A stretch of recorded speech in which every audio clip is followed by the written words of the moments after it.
Good morning, everyone. Welcome to the webinar on spectrum sensing for cognitive radio.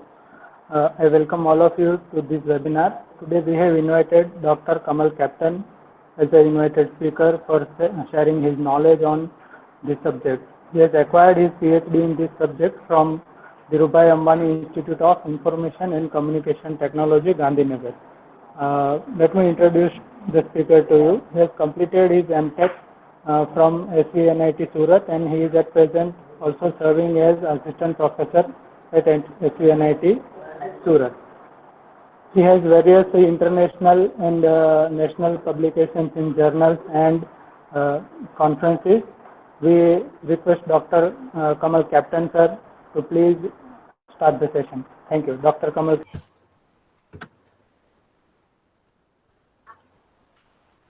So, good morning, everyone.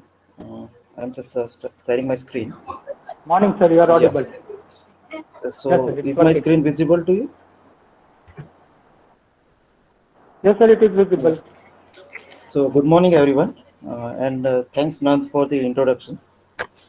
So, today I'm going to discuss the idea of spectrum sensing for cognitive radio, and today's session will going to be very introductory. So I hope I will be able to motivate some of you to pursue research in this direction. So this will be my presentation outline. I will start with discussing the issue of radio frequency scarcity for current wireless communication applications and how cognitive radio can be the potential solution to that. Next, I will discuss the spectrum sensing, which is one of the main enabling technology for cognitive radio. Here I will discuss one of the simplest and most popular spectrum sensing technique, that is the energy detection. And then I will discuss the effects of wireless channels on the performance of energy detection. Then I will discuss one of our proposed algorithm for wideband spectrum sensing. You will get to know more about this wideband spectrum sensing when we will go ahead. And finally, we will conclude this session by discussing some of the future directions that one can pursue. Now, as you all know, the wireless communication needs radio frequency spectrum, just like our telephone that we used to have, or some people might still have it. The telephone, the BSNL telephone or Reliance telephone we have, where metal wires are used for communication, as the communication medium. Similarly, the wireless devices use radio frequency spectrum as the communication medium. Now, the current spectrum allocation policy is static, that is, the spectrum to different applications are allocated statically. For example, different applications like mobile, TV, military, medical, etc. will have different spectrum allocated to them. Now, these spectrum allocations are exclusive. That is, the spectrum allocated to one application cannot be used by the other application. For example, the spectrum that is allocated to mobile, that same spectrum cannot be used by the TV applications. And almost all the spectrum that is available has been allocated to one or the other application.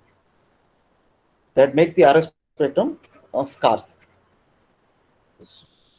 And hence, a very limited spectrum is available for new emerging applications. And as we know that day by day, new wireless applications keep on coming. So to enable these technologies, we need to provide them with the spectrum. But if you go and see these allocated spectrums, almost all the spectrums will be allocated to one or the other applications. So that makes the radio frequency spectrum very scarce. On the other hand, the measurements by the telecommunication regulatory bodies show that the spectrum is underutilized. That is, spectrum allocated to different applications are not utilized to their full extent. So what we are doing is we are wasting very costly resource. If you know, when the when the auction for the spectrum goes, uh, these spectrums are sold at very costly prices. So, and if we are not utilizing those spectrum effectively, so then what is the meaning of that is we are wasting a very costly resource. So this diagram, this figure, spectrum utilization is shown. So here in the initial frequency, the x-axis is frequency and y-axis is the amplitude. So if you see in the initial portion of this frequency spectrum, there is very heavy use. But if you see in this region, the spectrum is rarely used. Similarly, in this region, there is a medium use. So what we can say is this frequency spectrum in this range is being wasted. Even though it is licensed to some of the applications, it is being wasted. And we don't want that. What we want is the spectrum should be fully utilized. So this can be achieved by using the concept of cognitive radio. Now, this is how the spectrum utilization is shown. Here, the x-axis is time, y-axis is frequency, and z-axis is the power. So whenever there is these cubes are there, these cubes are showing the occupied frequency spectrum. And whenever these blank spaces are shown, it is also shown with the black arrow. These are called spectrum opportunities, or you can say spectrum holes. So all these frequencies spectrums are not utilized. So these are called spectrum holes, or you can say spectrum opportunity. So the spectrum opportunity can be in time, it can be in frequency, or it can be in space. So if you see this x-axis time, and so this portion is not utilized in time as well as it is not utilized in frequency. But the same frequency is now utilized. If you go ahead, the same frequency is utilized in this time. At this time. So at this time, this frequency is available for the usage. So here comes the idea of two types of user. One is the primary user and another is the secondary user. So the primary users are those users who have purchased the spectrum for their usage. So they are the authorized users. Now the second users are called the secondary users. They are the users, they are not having any license to use the spectrum. But whenever primary users are not using their frequency bands, for example, this frequency band is not utilized, so this frequency band can be used by the secondary users. So they are sometimes also called the unlicensed users. So these are the two key terms, that is the cognitive user or secondary users or the primary users. So you have to remember that primary users are the licensed users and secondary users are the unlicensed users. So to make the secondary user use the license band when they are not being used, the government regulatory bodies has to release those bands for the unlicensed access. So over the years, different countries have released some of the frequency bands for unlicensed access. So the measurements, the government regulatory bodies have measured the occupancy rate of different frequency bands, and they found that some of the frequency bands are very rarely utilized or they are not utilized at all. So they have released those frequency bands for unlicensed access, or you can say secondary access. So these are some of the unlicensed bands or licensed access band that is there in US. So we all know this ISM band, the 2.4 gigahertz band that is there for a long time. So this is the same frequency band that is used by your Wi-Fi. Similarly, there are many frequency bands. This is millimeter wave. This is in 59 to 64 gigahertz range. So I have mentioned few frequency bands over here. These are not all. If you go and check the FCC website, FCC is the Federal Communication Commission website, you will find many frequency bands which are unlicensed. But just to show that government is also putting efforts towards the unlicensed access of underutilized band, I have mentioned few frequency bands over here. Similarly, here there are some, these are some frequency bands, they are license exempt in India. So India is not far behind the developed countries like US and UK. So once again, this frequency bands I have mentioned are few frequency bands, and you can go and check on National Frequency Allocation Plan and see there are number of frequency bands they have been released for unlicensed access. So these are some of the applications of uh, cognitive radio. One of the application is Internet of Things, and another is machine-to-machine communication.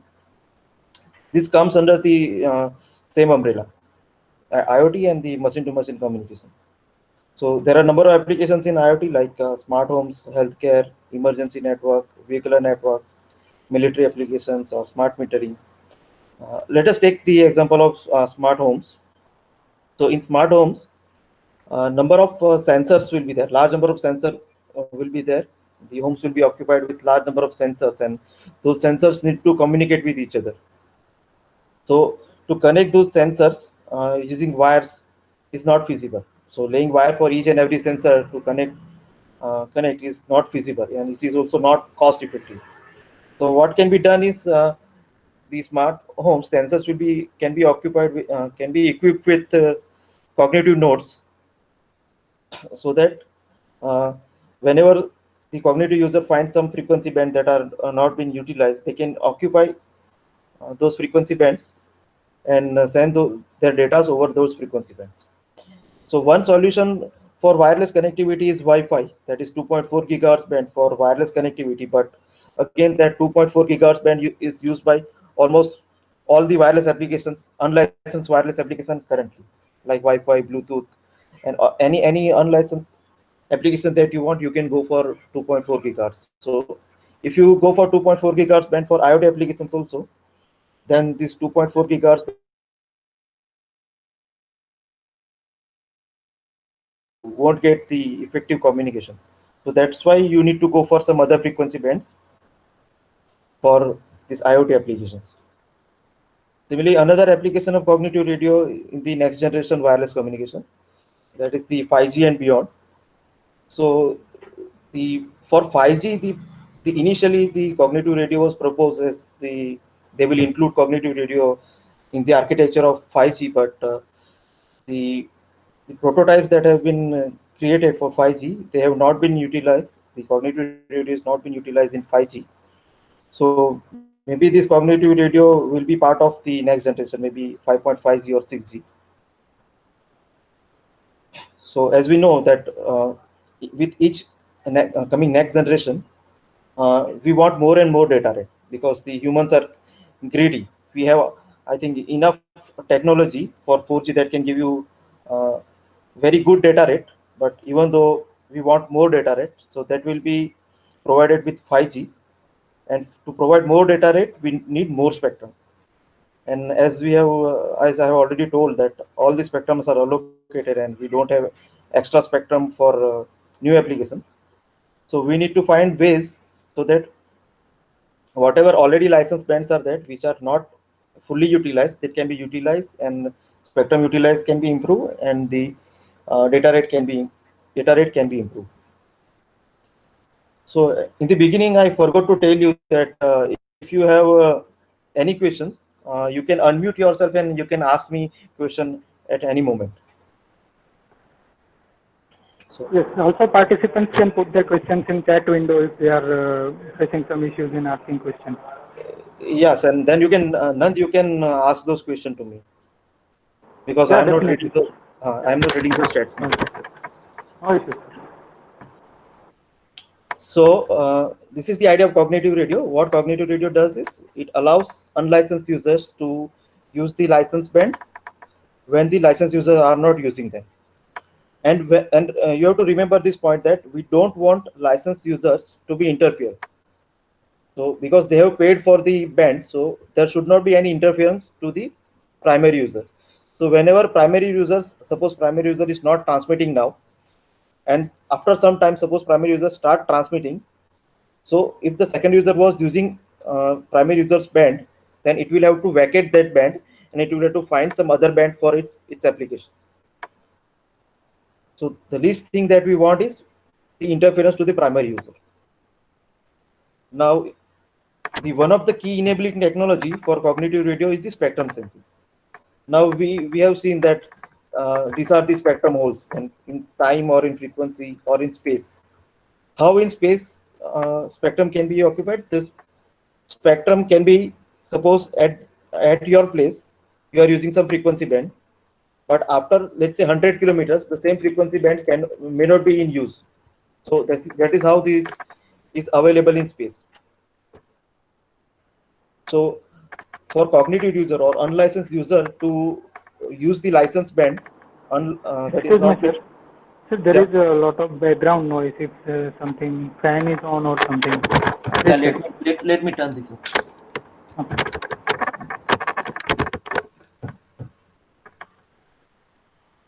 Okay, so is it clear now, or still you are listening? Yeah, it is clear, sir. Okay.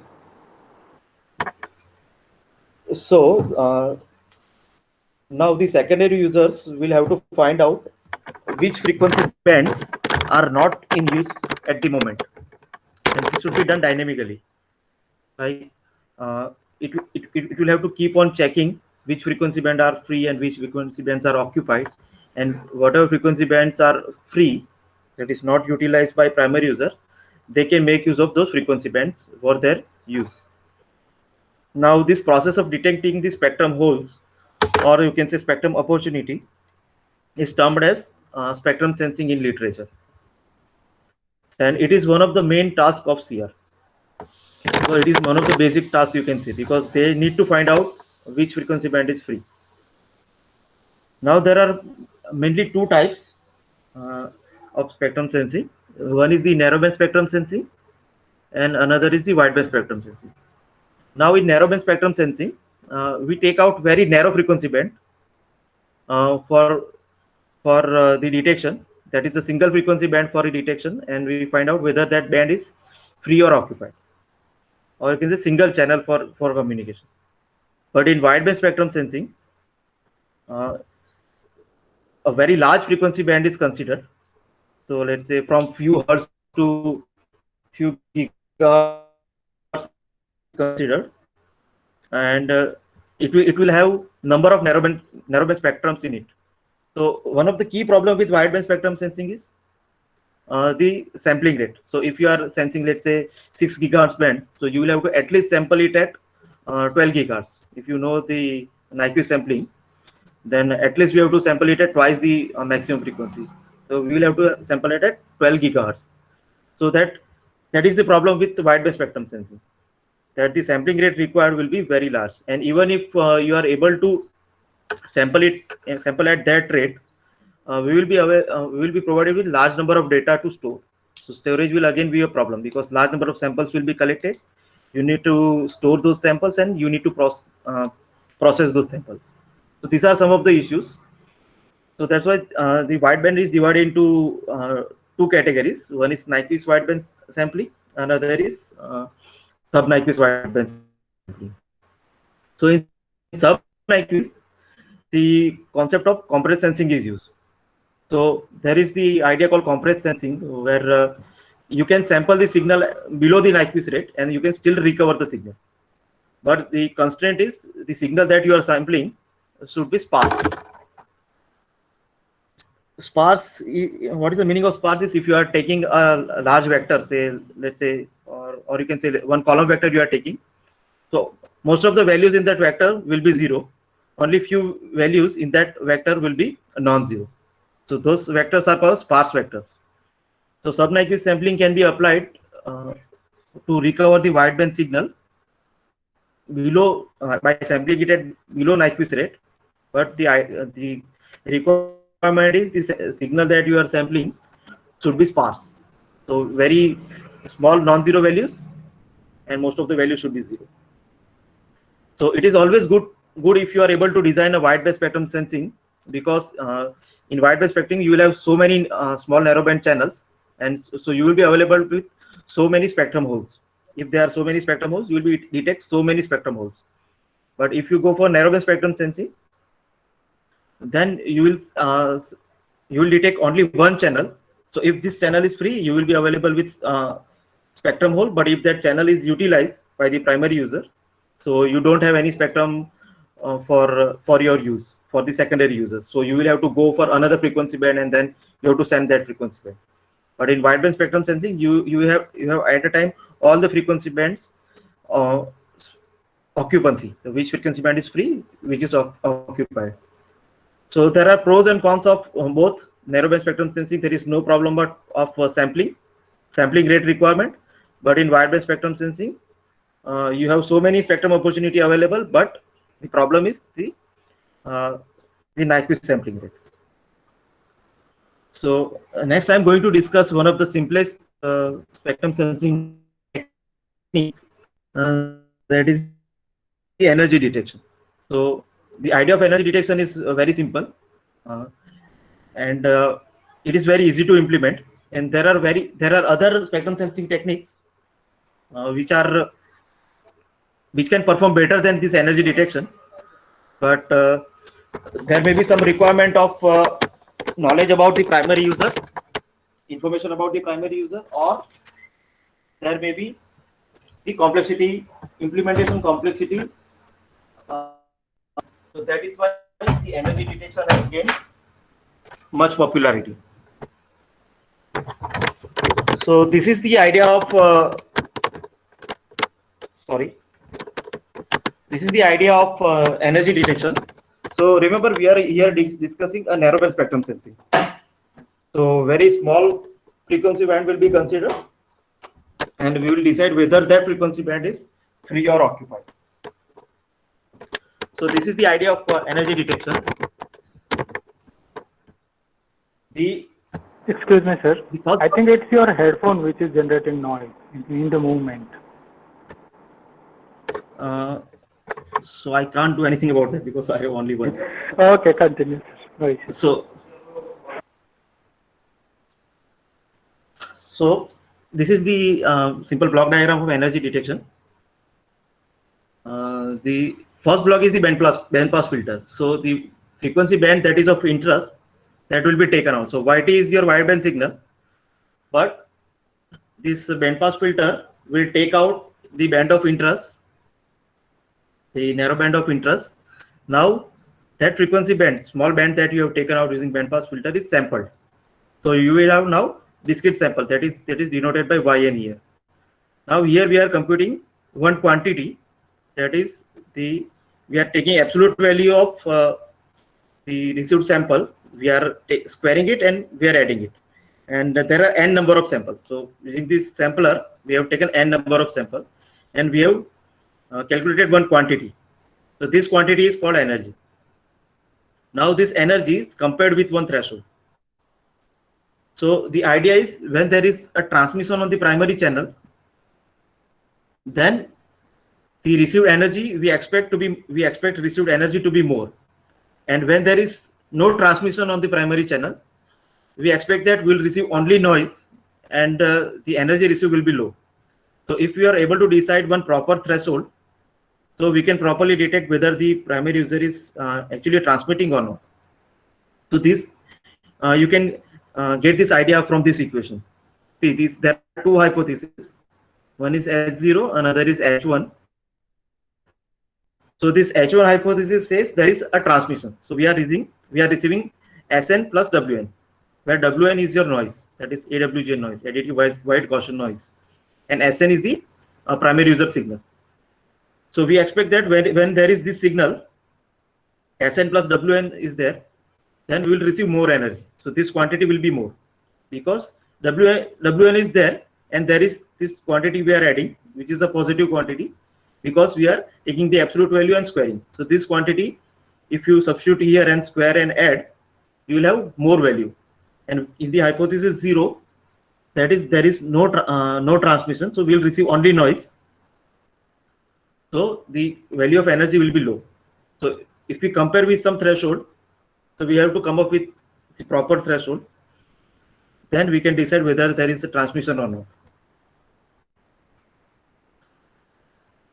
So here I have tried to make one pictorial representation of the energy detection. So here what I have assumed is this Wn is additive white Gaussian noise, and this Sn is also additive white Gaussian noise. So both are Gaussian. Wn is also Gaussian, Sn is also Gaussian. So I have plotted the distribution over here. That is, Ft is the PDF, Xs is the time, and these samples are square and added, and they are scaled by n. So here I have not scaled by n. Here I have scaled by n, but it will not affect the distribution of the received signal. So I hope you know the probability density function. This is the probability density function. This blue curve is the probability density function of this T, that is the received energy, when there is only noise.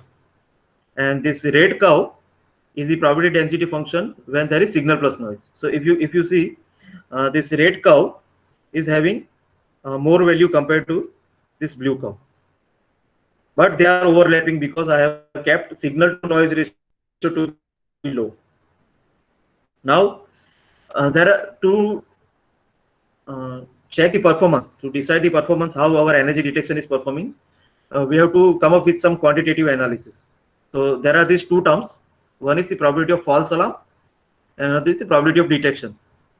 So probability of false alarm is when there is no transmission, and we decide that there is a transmission. So that is probability of T is greater than tau. So energy is greater than threshold under hypothesis 0. So what is the hypothesis 0? There is no transmission, only noise. So we decide in favor of primary user on, even though there was no transmission. So this is called false alarm. Another is the probability of detection. So we decide primary user is transmitting when there was actual transmission of primary user. So these are the two quantity, and what we want is we want to optimize these two quantity. We want PF to be as small as possible, and we want PD to be as high as possible. So we want PF to be 0 and PD to be 1 ideally. But if the SNR is not very high, so it is not possible to get this, that PF is 0 and PD is 1. So if you see, I have decided threshold to be 1.66. So for this value of tau, I got PF as 0.09 and PD as 0.96. So this is how the threshold is decided. So since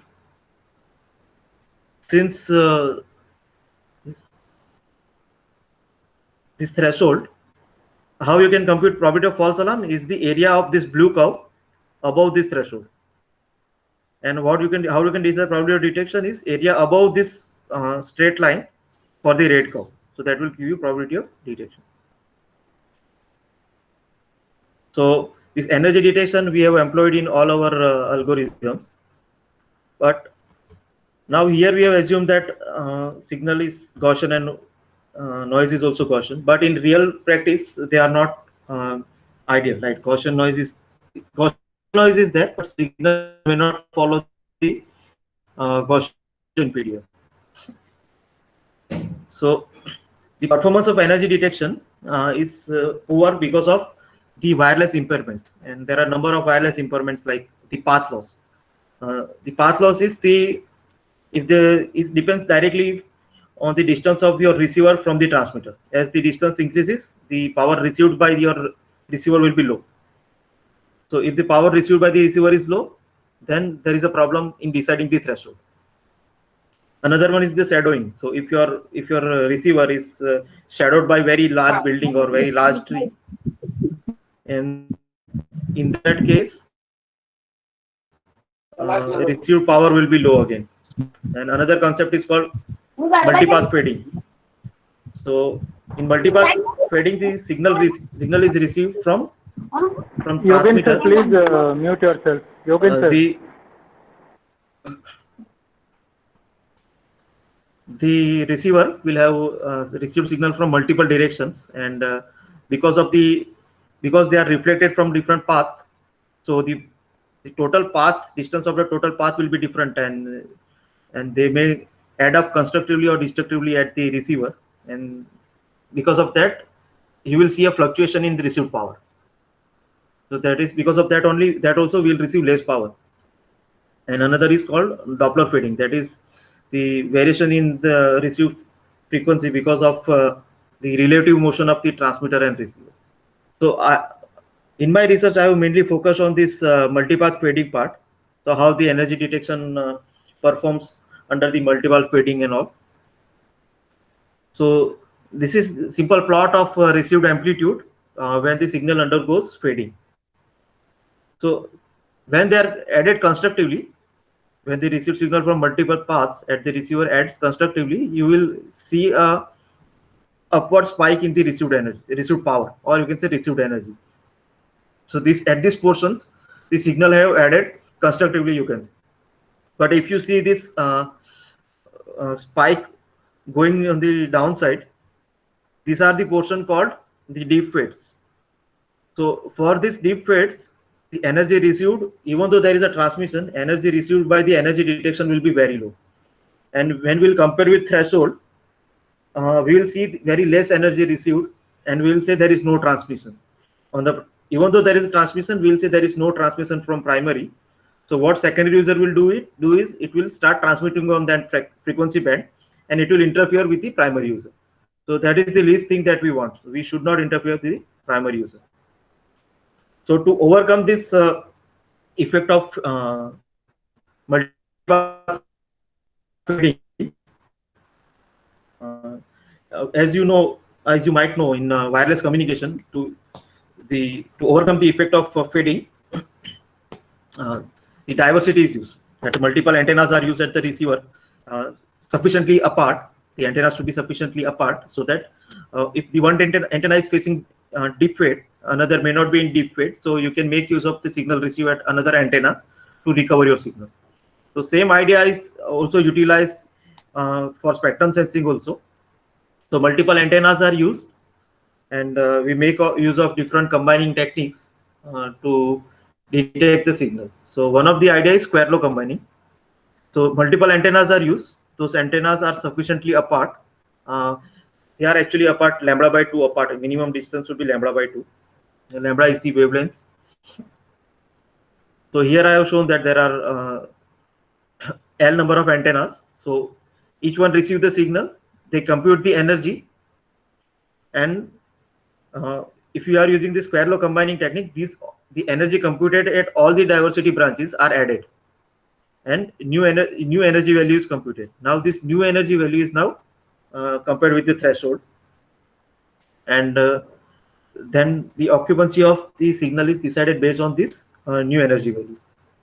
So this will perform better than your single antenna energy detector, because in single antenna, if the signal is in deep fade, your signal is gone, and if you compare it with the threshold, so you will receive less energy, and you will say the channel is free even though it was occupied. So that problem can be solved by the diversity technique. So another technique is the square law selection technique. So again, all the antenna computes the energy value, but in place of adding the energy from all the antennas, the largest value is selected from all the antennas. The largest energy value is selected, and that largest energy value is now compared with the threshold to decide whether the channel is free or occupied. So I have mentioned here only two diversity combining technique. There are many diversity combining techniques. These are the simplest, because in these techniques you don't have to know the information about the primary user, or you don't have to know the information about the wireless channel also. So similarly, to overcome this fading and shadowing, effect of fading and shadowing, another concept called cooperative spectrum sensing is used. So in cooperative spectrum sensing, the large number of secondary users distributed in the area combinedly decide whether the primary user is free or not. So that is why it is called collaborative or cooperative spectrum sensing. So in the diagram I have shown here around 4 secondary users, actually 5 secondary users. One is called fusion center. So each secondary users will make their own own measurements. Each second user will measure energy of the wireless signal, and based on that, and they provide their information to this fusion center, and then this fusion center takes the decision.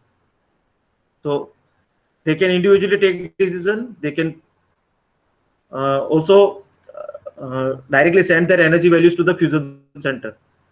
So based on that,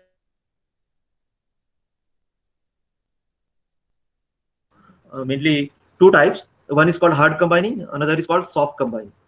So in hard combining, the second user measures the energy of the wireless signal, decide whether that channel is free or not. Each second user will decide whether the channel is free or not, and then they send their final decision whether channel is on or off to the fusion center. And then fusion center collects information from all the secondary users, and then it decides whether that primary user channel is free or not. So they are sending binary information, 1 or 0 they are sending in hard combining. But in soft combining, they will measure the energy, all of them measures the energy and send the actual energy value to the fusion center. And then this fusion center will receive those energy value. They can go for square law combining or square law selection in that case. And then this fusion center will again decide whether the primary user is on or off. So in hard combining, so they are sending the binary values. So 1, if they are sending 1, so you can say it is primary channel is on. If they are sending 0, so means they have decided that primary user is free. And based on that, fusion center can go for number of combining techniques. Like they can go for OR, AND, or K out of M combining. So I have here shown one figure where they have used OR combining. So in OR combining, if any 1 second user says that at least one second user says the channel is occupied, then fusion center decide in favor of occupied, that is primary channel is on. So I have taken one example here. Second user 1 is saying 1 and the other 2 are saying 0. So fusion center is still saying that primary user channel is on because the 1 second user had said channel is on. Similarly, fusion center can go for AND combining. So in AND combining, all the second user need to say that the channel is occupied, then only fusion center will decide in favor of primary user channel on. So here all are sending 1, so primary user channel is on. Similarly, in K out of N, so at least K secondary users will have to say that primary user channel is occupied. So in this diagram, there are M is equal to 3, so M secondary users 1, 2, and 3, and K is equal to 2 I have selected. So 2 of them are saying primary channel is occupied. So at least 2, K out of M, the meaning is at least 2. So 2 are saying on, or if 3 says it is on, then also primary user channel is on. So this is called K out of M combining. So these are the techniques for hard combining techniques. Similarly, there is another called soft combining. So in one, excuse me, sir. Yeah. There is one question from Arun Kumar ji. Can we use fuzzy logic technique for sensing the spectrum? Yeah, it is possible. Fuzzy logic is possible.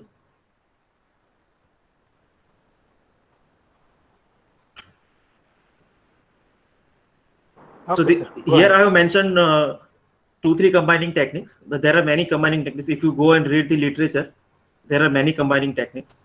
So whichever works better. So which combining techniques that you are going to use depends upon how many secondary users you are using and all. So this is just the idea. So any combining technique can be used. So another one is the soft combining. So in soft combining, there are the second user will send actual energy values. So T1, T2, T3 are the actual energy values. So in hard combining, we were actually sending the decision, but in soft combining, we are actually sending the energy values. And then fusion center will combine those energy value. So here one combining technique I have shown is they have added and scaled by M. And then that is compared with the threshold to decide whether primary user is on or off. So in actual practice, this soft combining will work better than the hard combining. But the problem is we have to send the actual energy values to the fusion center. And this fusion center, these energy values that we are sending needs to be sent wirelessly only.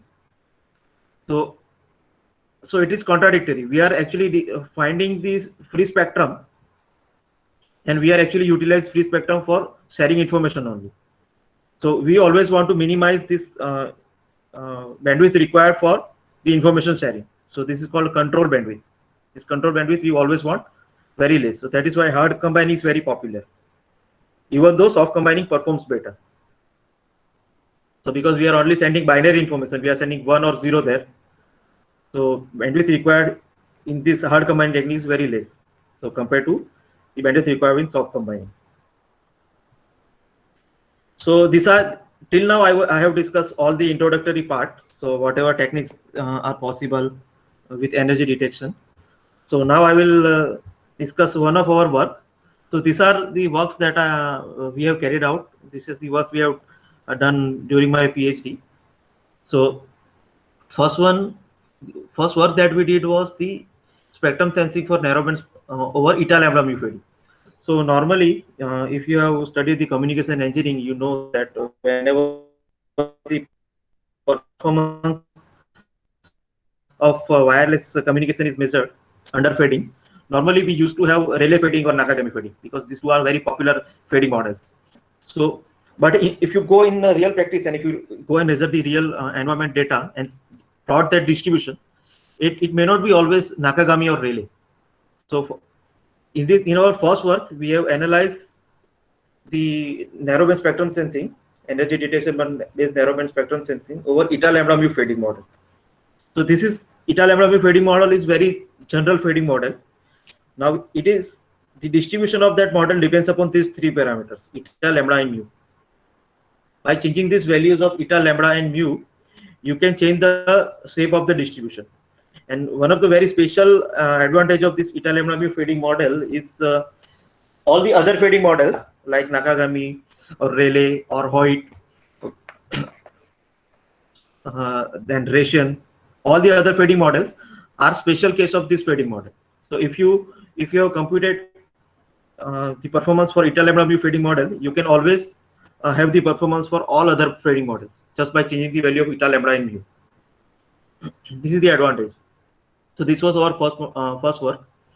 In another work, we went for generalized energy detector, and performance of energy detection we have computed under noise uncertainty and fading. So fading, we know there is this new term, noise uncertainty. Now if you see this signal model, we have taken this WN term, that is AWGN. So how AWGN is defined? It is defined using its mean value and its variance value. It's a Gaussian noise. Gaussian noise is defined by mean value and variance value. So in all the literature, if you see most of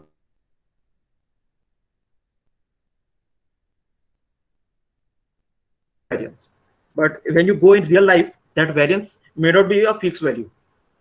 This variance itself is a random variable, and it keeps on varying around some value. So this is called noise uncertainty. The variance of noise is again a random variable, and it is varying around some value.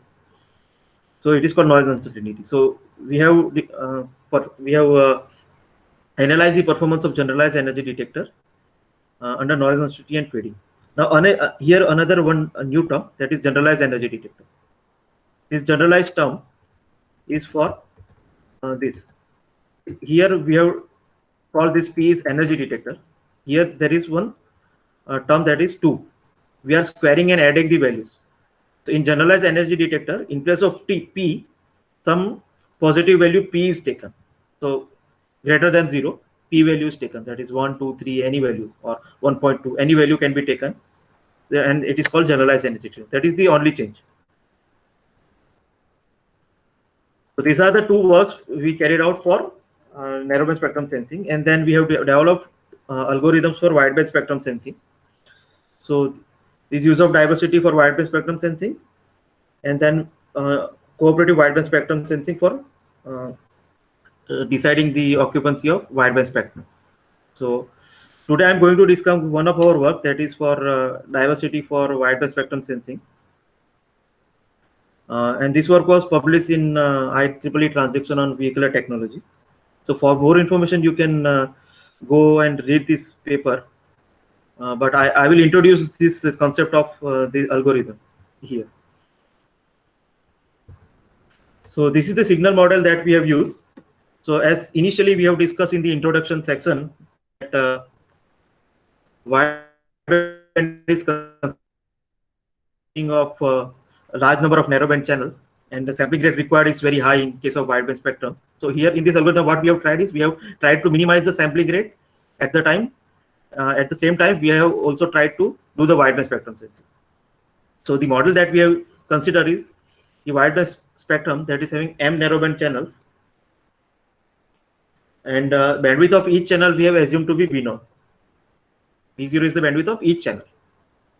So this may not be a very practical signal model, but because the wideband may have narrowband channels with different bandwidths, but for simplicity, what we have assumed is the bandwidth of each channel in that m narrowband channels are same, and also the primary transmission within each channel is subjected to fading.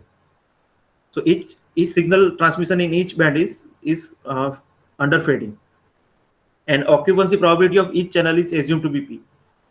So each channel will be occupied with probability P. So let's say P is equal to 0, 1. If I say, so out of 100 times, 10 times it will be occupied. So 90 times it will be free. And we have assumed that the occupancy status remain unchanged during the observation interval. So whenever we are sensing the occupancy of the channel, we are assuming that the status of that channel will remain unchanged. So this is the similar signal model that we have used in the energy detection also. So in hypothesis 0, when there is no transmission, we will receive only noise. So NT is a noise. So symbol I should have used same symbol. WN I have used previously. So NT is noise, and here H, ST plus NT, where H is the channel gain, ST the primary signal, and NT is the noise. So we have to decide between H0 and H1. So as we have seen in the simple energy detector, that performance is measured in terms of probability of false alarm and the probability of detection. But those performance measures are very much suitable for narrowband spectrum sensing, because when we are deciding occupancy of only one channel, then they are very much suitable. But when you go for wideband spectrum sensing, and if you go for PF and PD to decide the performance, then it may not be suitable. So these new performance measures are proposed, that is probability of insufficient spectrum opportunity and probability of excessive interference opportunity. So there are these 4 terms. So SD is the required number of free channels. So this S is the required number of free channels by the secondary users, and S is the required S is the successfully identified free channels by the secondary users. Similarly, ID is the allowed interference to the primary users. So we want ID to be 0, and ID is the missed free channels. Sorry, missed on channels. So how many on channels you missed is I. We want this I to be 0, because we don't want any interference. If you missed on channel, so secondary user will transmit on those missed channels, and it will interfere to the primary user.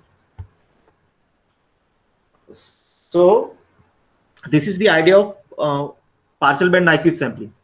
So we said that if you go and sample wideband, the required number of required sampling rate will be very high. So suppose the S, that is the required number, SD, that is required number of free channels by the secondary is not very high. So what you can do is, in place of sensing the entire wideband, you can select some partial band and sample that partial band only, in place of sensing the entire wideband. So in that partial band also, we will be able to find a sufficient number of free channels. So what we are doing is, since we are not sampling the entire wideband, we are reducing our Nyquist rate. We will sample our signal still at the sampling Nyquist rate, and we will be able to find the sufficient number of spectrum opportunity. So here there are a few terms. L is the number of channels in the partial band. So there is 1, 2, 3, 4, 5, and 6. So in this diagram, there are 6 channels in the partial band. N is the number of samples per channel. So when we will sample this, we are taking N samples per channel. So for in each narrowband channel, we are taking N samples, and we are measuring energy in each of these channels separately. So here 6 channels are there in the partial band. So we will have 6 energy values. So this will be more clear when we'll go and see the diagram. So this is the idea of partial band Nyquist sampling based diversity based algorithm. So there are p number of antennas, and each antenna is doing partial band Nyquist sampling. And then whatever signal is received, FFT is taken, and energy is computed within each channel. So if you take the example of previous figure, so there are 6 channels in the partial band. So here we will get 6 energy value. So this, it will go from C1, C2 up to C6. So, and here we are measuring the energy. So this is done by all the antennas, all the P antennas. So here P antennas are there. Now all the energies within these channels are added. So C1, C1, C1. So C1 from all the antennas are added to produce T1. Then energy computed within second channel from all the antennas are added to get T2, and similarly up to TL. Okay, then these channels are ranked. What is the meaning of ranked? Is these channels are arranged in ascending order.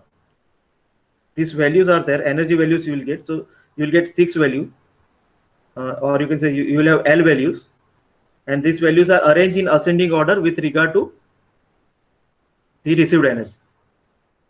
And then decision is taken on LD number of channels. So LD is another parameter, that is on how many number of channels you want to take the decision. So here LD is taken to be 2. So only first 2 channels decision is taken. So why we are arranging in ascending is, we are arranging in ascending means we are taking lower value first. So lower value is there are more chance of that channel being in off state.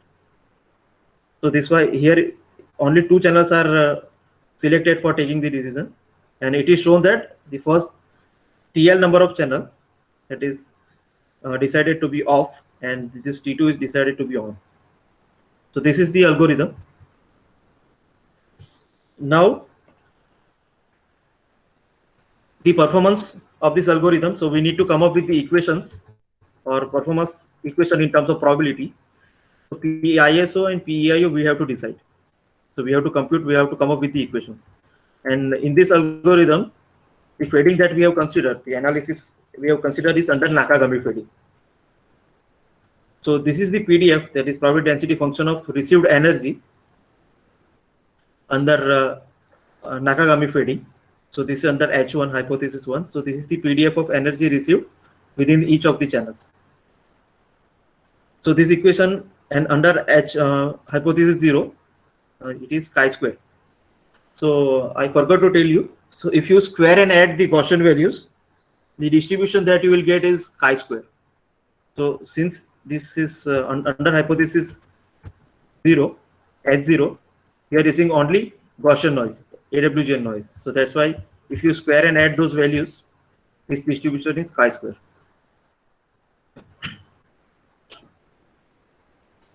So, and if you make use of this distribution under hypothesis 1 to compute this ISO and PEIO, then this equation becomes very complex, because this 1F1 is the hypergeometric function, which is an infinite series. So if you make use of this equation to actually compute the equation or derive the equation, then equation becomes very lengthy and you cannot get any insight from the derived equation, and they will be in the form of infinite series. So what we did is we approximated this hypothesis PDF under hypothesis 1 using very small and simple equation. So the idea that we have used is we have expanded this PDF using the Taylor series, and we saw that first 2 terms are very dominant. So this is how you expand the function in terms of Taylor series. So we have expanded this function in terms of Taylor series, and we saw that first two terms are very dominant and remaining terms are going towards 0. So if you take only first two terms to approximate, we'll be having a very great approximation and very small errors. So this is how we have approximated. So this is the Taylor series expansion of hypothesis 1 equation PDF, and then this is how we have approximated. So you don't have to get too much into this. I'm just telling you how the approximation is done. So the mathematics I was planning to skip, but still we have some time. So this equation is very simple. It is having all the constant values, and it is having equation in terms of e raised to minus xt and t raised to a plus a minus 1. So if you integrate these terms, integrating this term is very easy. It will be, if you integrate it, it will be in the form of gamma function. So using this, we have approximated this PDF, and here we have shown how our approximation works. So this first figure is for SNR of 0. So for SNR of 0, our approximation is little deviating from the actual PDF. But if you go below 0, let's say minus 5 volt or minus 5 dB or minus 10 dB, our approximation is actually overlapping with the exact PDF. And the cognitive radio, what we want is we should be able to detect the signal under very small signal to noise ratio. So it is better that we analyze at very small SNR. So our approximation works well for small SNR. So using this, we have derived the performance measures using this approximated PDF. So I am going to skip the derivation for all the mathematics behind the derivation, and I will just show you the final equations. So this is the performance measures for the proposed algorithms. So this is PISO and PEIO. It is still in the integral form, but these integrals are very easy to compute. So next we will show how the performance is of the proposed algorithm. So there is this algorithm called channel by channel detection. So in channel by channel detection, decision is taken before ranking the channel. So T1, T2, and TL are selected, and decision is taken on these channels. So this is called channel by channel detection. In rank channel, we have ranked these values. In channel by channel, we take decision on this at this stage, T1, T2 up to TL. So this is the performance. For channel by channel detection also, if we increase the number of diversity branches, so P is the number of diversity branches. So x-axis is PEIO and y-axis is PISO. So lower the graph, better is the performance. So if I go on increasing the value of P, you can see the graph is going down. And I have shown here with the straight lines that how the performance has improved from 1 diversity branch to 8 diversity branches. Same thing happens with the rank square law combining algorithm also.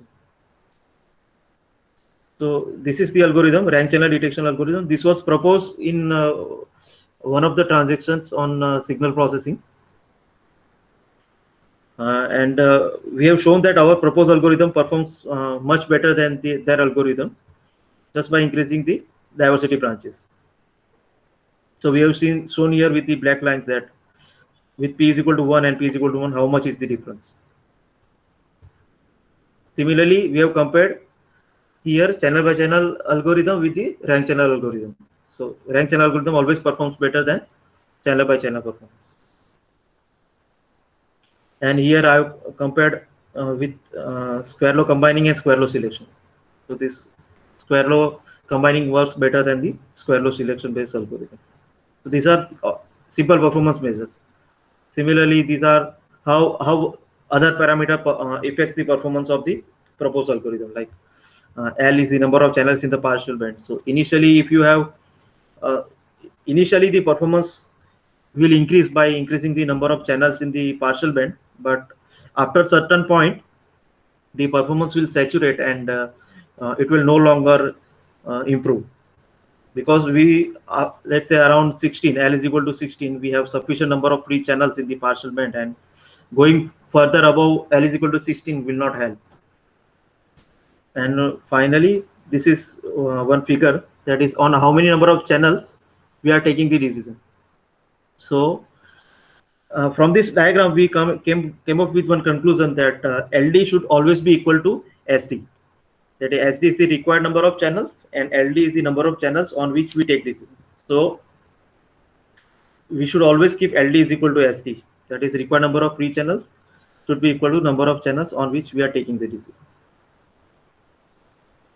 So this was all about the proposed algorithms. I hope you got some of the points. I went little fast, and it is difficult to understand in one go. So I hope some of you or you got some of the points from this. And if you are interested, you can always contact me, and you can always go and read the paper. Yes, sir. I think this might be very useful to those who are interested in pursuing their research in this domain. For the general audience, it might seem to be very difficult to understand. Can I have some question? When they are underutilized. Yes, sir. Definitely, sir. Hello. Thank you very much, sir. I am Professor Yes. Bua from Government Engineering College, Surat. Yeah. Really, Hello, this is a sir. new concept and a new topic, so maybe difficult to understand. But can you please share with us the platform or link from where we can get the content in an easy manner? Okay, so it becomes easy to understand for us. So if some videos are available, some website available, some reference books are available. Okay, So reference books are available. You can just Google Spectrum Sensing for Cognitive Radio. Okay. There is one book on by Professor Chintambura. He is from Canada. Okay. He has discussed energy detection only. So Okay. it's an old book around 2012. At our institute, we have at PG level, one subject is there related of cognitive radio. Okay. So maybe useful for that. But as per my experience, all contents are not available in one book. We have to refer so many books. No. It is not possible. So when you go for research based subject, you will have to read from some papers or survey papers. So what I do for myself, what I do is when I start reading some new area, I always search for the survey paper or the review paper. Okay. So first thing, if you are interested, first thing you can try is you can go to IEEE site, and you can search Spectrum Sensing survey paper. Okay. So there are so many. Any video links are available, and video related to this. You will find it, but I have not particularly seen any video on that. Because today's your video will be useful for students and faculty those are interested to know and are related to cognitive radio. But similar videos, if you find, so please share with us. Okay, thank you. Yeah, sure. You can always YouTube it, and you can find it. Okay, thank you. Okay. Also, I would like to add something, that the profile of the Dr. Kamal Captain sir is given in the registration page. In his profile, he has linked all his articles and papers that he has worked on. So you can go through all that content to get more detailed information. Thank you. So any more questions? So let me conclude. So we have seen how cognitive radio can serve as the solution to spectrum scarcity by allowing the secondary users to use the unlicensed band opportunistically and improve the spectrum utilization. And how spectrum sensing is a key enabling technology, because we need to find out dynamically at particular place which frequency band is free and occupied. And also efficient spectrum sensing techniques are needed to ensure that minimum interference to the licensed user can be achieved, because we don't want licensed users to be interfere, because they have purchased in, then they are the authorized user of that. And finally, wideband spectrum sensing can provide multiple spectrum opportunities if you are able to design a very good spectrum sensing algorithm for wideband. So these are some of the research directions that I found while pursuing my PhD and while reading the literature on it. So I found that most of the wideband spectrum sensing algorithms that are there in the literature, the performance is analyzed under very simple scenarios like AWGN noise and AWGN signal. Most of the work they are not considering fading. So one of the interesting idea is you can always go and analyze the wideband spectrum sensing under different fading channels. So as I have done for narrowband spectrum sensing, I went for eta lambda mu fading. So similar analysis should also be done for wideband spectrum sensing. And most of the work is carried out by considering particular density function of the received signal. Like I have said that signal is considered to be Gaussian and noise is considered to be Gaussian. But when you go in real environment, this Gaussianity may not hold longer or may not hold true. So it is always interesting to see how the design algorithm performs in the real environment. For example, in my algorithm only, I have assumed that in the wideband, all the channels are having equal bandwidth. So that may not be true in a real environment.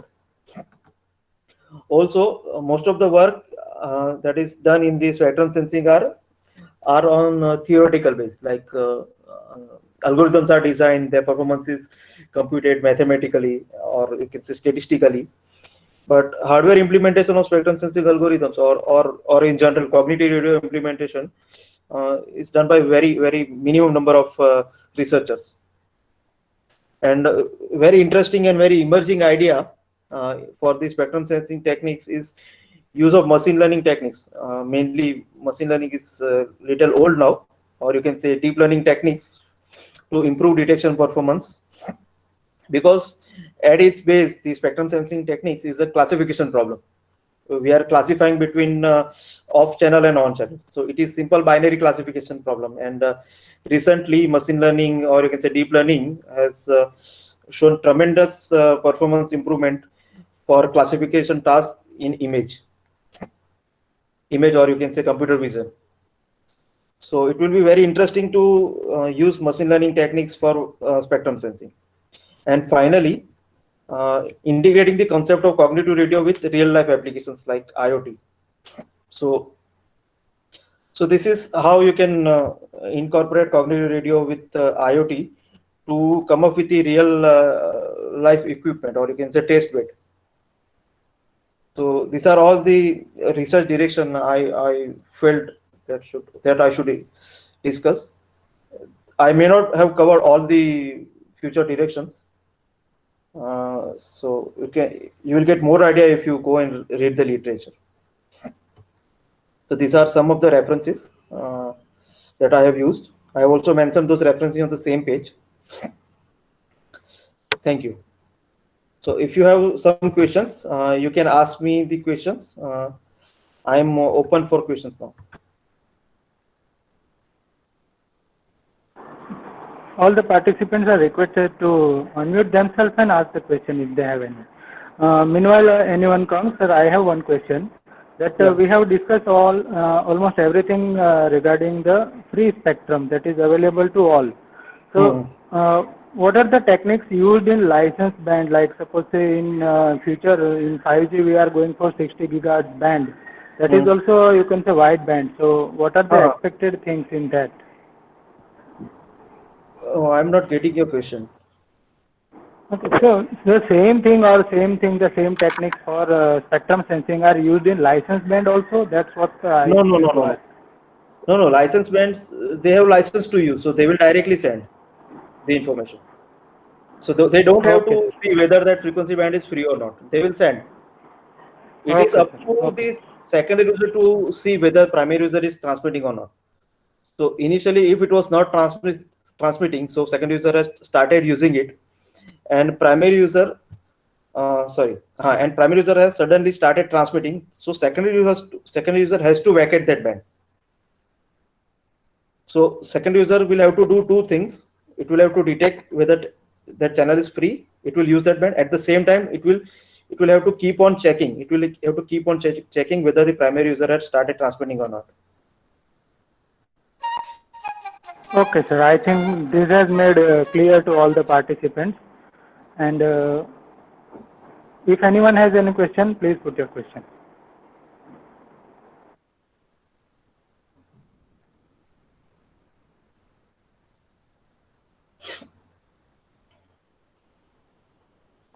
I think there are no questions from the audience. One more thing I wanted to tell you. Yes, sir. So if you are interested and if you have some doubt, you can always contact me. Okay, I'm always open for collaboration. So if someone is interested, you can always contact me over email or over WhatsApp if you have my number. Thank you, sir. Thank you, sir.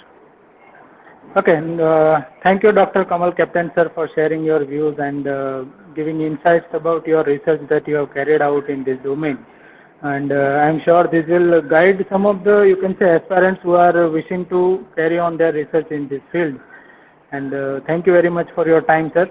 Thank you all the participants for joining us. We have two more webinars coming in. The one webinar is in the machine learning domain, as Kamal sir has also told. So if the participants are interested, they can register for that coming webinars also. The machine learning webinar is will be delivered by Mr. Ravi Krishan Pandey, Director of Edux Group Private Limited. Thank you, Dr. Kamal Captain, sir, once more. Thank you. Thank you. Thank you. Now I request all the participants to please leave the meeting. Thank you all. Also, please don't forget to submit your feedback about this session. Thank you.